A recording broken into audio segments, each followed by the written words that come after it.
je termine ce matin une visite que j'ai démarrée depuis lundi sur l'ensemble de la région naturelle de Casamance, à partir de Kolda. Cette visite est en réalité une visite de courtoisie, mais également d'échange avec les autorités administratives des 3 régions concernées par les interventions de l'agence, mais également différents acteurs que nous avons jugé utile de rencontrer pour échanger avec eux autour de la mission, surtout de coordination que l'agence est censée faire sur l'ensemble de la région. Donc effectivement, lundi, nous avons rencontré la gouvernance de Kolda, notamment le gouverneur adjoint administratif, pour l'informer, prendre contact avec lui, informer des missions de l'agence, mais également faire un rappel de quelques actions que l'ANRAC a eu à faire dans sa zone.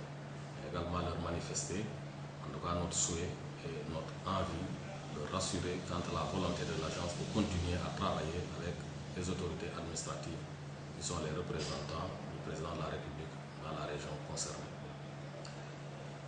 Après le gouverneur, nous avons rencontré le directeur de l'ARD. Vous savez, les ARD sont des agences de coordination des activités de développement concernant principalement les collectivités locales dans la zone d'intervention.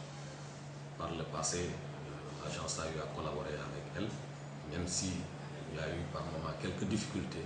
Donc, nous avions souhaité les rencontrer pour réaffirmer effectivement notre volonté de travailler avec ces agences si demain elles venaient à subsister, mais également lever un certain nombre d'équivoques et échanger avec elles autour de cette mission de coordination qui est l'une des missions premières de l'agence.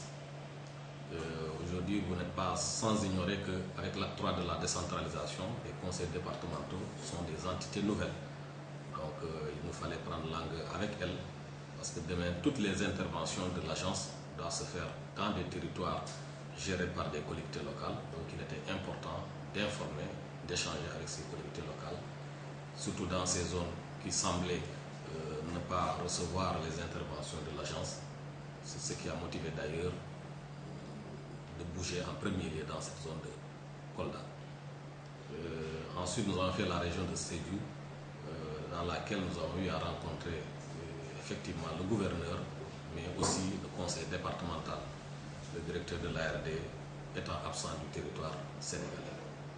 Donc les mêmes questions ont été abordées avec ces 2 structures, mais parallèlement, nous avons rencontré l'unité opérationnelle du PRODAC à Sédhiou, donc autour d'une séance de travail qui fait suite déjà à une première entrevue qui a eu lieu à Dakar avec le coordonnateur national du programme. Et donc nous sommes en discussion pour voir les axes de collaboration et de partenariat.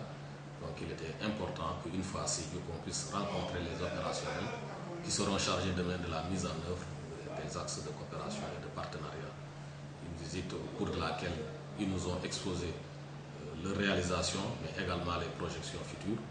Et en retour, nous aussi, nous avons expliqué nos missions, surtout en ce qui concerne le volet spécifiquement qui est le leur autour de l'emploi des jeunes principalement. Mais en ce qui nous concerne l'emploi des jeunes dans les zones plus affectées par le conflit, dans les zones dites vulnérables.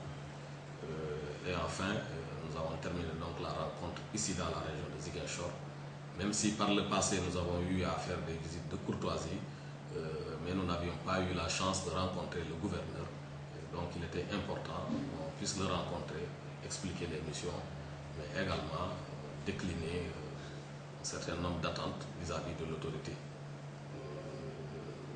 De façon très générale, par rapport aux autorités régionales, nous avons exprimé le souhait d'être informés de toutes les activités de coordination qui se passent dans ces régions pour que l'ANRAC puisse être présente chaque fois que de besoin, notamment à partir de l'antenne de Ziguinchor, et si cela nécessite, par une personne qui se déplacerait de la direction générale. Enfin, ce matin, nous avons rencontré l'ARD, le directeur de l'ARD de Ziguinchor, mais aussi le coordinateur du PPDC avec l'ARD. Les discussions ont tourné effectivement autour de ce rôle de coordination, mais également des attentes de l'agence par rapport à ces ARD, Ceci dans un souci de complémentarité pour mieux gérer l'information territoriale, mais également pour mieux faciliter le rôle de coordination. Ces gens sont dans une coordination collectée locale au niveau régional. Nous sommes à un niveau interrégional. Il est important que dans une synergie d'action, nous puissions combiner, discuter pour permettre une bonne coordination. Enfin, avec le coordinateur du PPDC, nous avons discuté en fait d'une composante qui se trouve dans le programme qui doit être géré par le PPDC, qui est la composante 3.1 qui concerne la démobilisation, réintégration, réinsertion, sur comment nous allions mettre en œuvre cette composante. Donc, pour résumer, c'est ce que nous avons convenu. Maintenant, dans la mise en œuvre pratique, je pense que probablement la semaine prochaine, nos groupes d'experts vont se rencontrer pour mieux finaliser l'opérationnalisation de cette composante.